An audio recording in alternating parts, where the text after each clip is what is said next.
Hi everyone, it's Tanya with another Truth Telling Tuesday. And as you can see, I have the fabulous Jan Robinson from our Bay Area tribe, and I'm so excited for her to share this month's theme, intimacy and sensuality, because she is a total queen when it comes to empowering women in this area of their lives.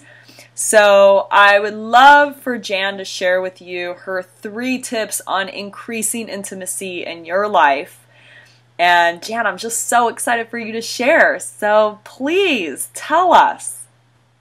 Thanks, Tanya. Well, let's go. First of all, what is intimacy?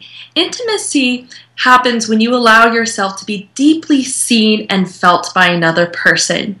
And it's an experience of warmth and togetherness. That's when intimacy that's some of the experiences you're having. So the basic concept around intimacy is relational presence, that you're present. That means that's a combination of 2 things, a quiet mind and embodied awareness. So intimacy happens between the gaps in thinking. Intimacy happens not in a state of thinking, but in a state of feeling. That requires a quiet mind. And to be able to feel well requires attention, deep attention into your sense perceptions. That's sensuality. So I'd love to share with you 3 tips. There's so many ways to deepen intimacy, and these are 3 that are very simple and highly effective that anyone can use in any situation, not just romantic, intimate connection, but with a colleague, with a friend, even with a stranger. So ready? Yeah. All right. Number 1 tip is deep listening. What I mean by deep listening is that as someone is speaking, you're not thinking as they are speaking. And so again, there's no thought happening. And it's as if your ears were on your heart instead of attached to your head, your thinking mind.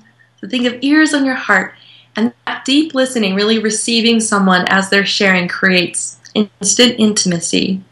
And it's one of the biggest mistakes that I think we make in our relationships. Like thinking, what am I going to say as the person is speaking to us? So that's number 1. Number 2 is body positioning.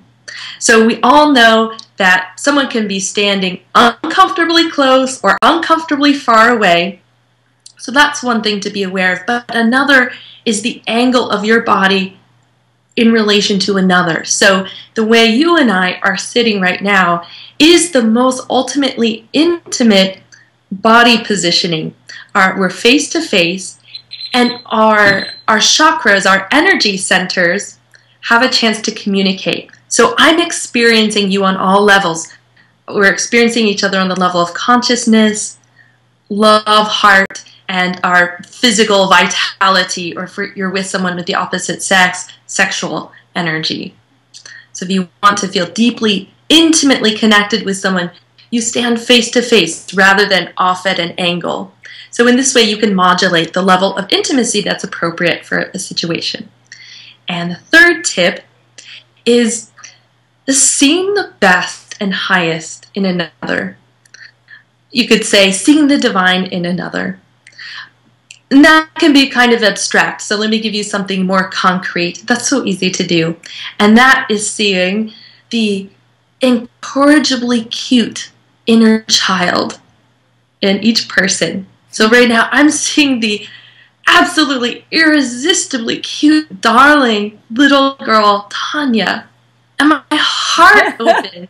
And you'll feel that, and your heart will open. That openness is what allows for intimacy to happen. I love it. Wow, Jan, that's awesome. Those are such great tips, and it's so perfect as we are learning how to circle with other women in a tribe, right? And how do we lead our tribe in our life? This is it. It's through intimacy, and you gave us such amazing 3 tips. So back to you as you're watching this. How is this for you? Did you learn anything? And do you have any tips that you want to share with the tribe? We'd love to hear your feedback. So please leave a comment on the blog below, and we'll see you next week. Thanks for watching. Bye, everyone.